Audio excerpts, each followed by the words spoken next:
رفتن و آمدن چیزی نوی نیست. مرگ چنین خواجه نکاره است خوب. مرگ عالی مرگ عالم است. ما همه این رو میدونیم اما باور نمیکنیم و تحمل کرده هم نمیکنیم. یک وقتا گفته بودیم درباره استاد شکوری که در جشنشون که نیای من، زیای من، تو خود یک میهنی استاد، سمرقندی منی الحق، بخارای منی استاد.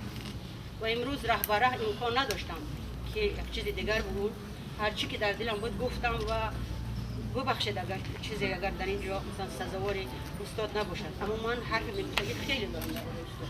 آخرین سخنشان چند روز پیش گفته بودم که شما رو به خدا میسپارم. ما همین استاد به خدا میسپاریم، جاشون جنت باشد، انشاءالله جاشون جنت هست. و باید دانم که از میوه درخت از درخت ثمر میموند و استادان و شاگردان و همه آنهایی که استاد شکوری میدونستن میدونن که ثمر ایشان علم بود، علمی که بعد عالم میموند.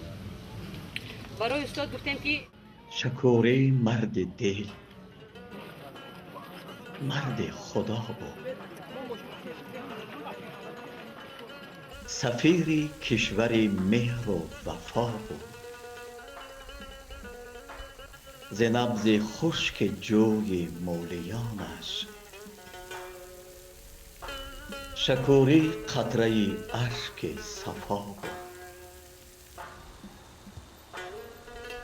علم را با قلم پیوند می کرد، ز پرگویان بی حاصل جدا بود. ز الهام سعادت قصه پرداز، در عرفان صداقت بی بها بود. همه خنیاگر آزار تاریخ، همه زنگوله‌دار یادها بود. بخارا نوحه کن آواز انداز، شکوری آخرین نخل نیا بود. تو گویی شمع خود افروز خودسوز، تو گویی مهره پیوند ما بود.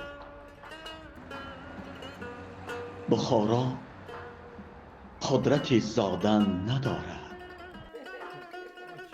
شکوری آخری صدر ضیا بود.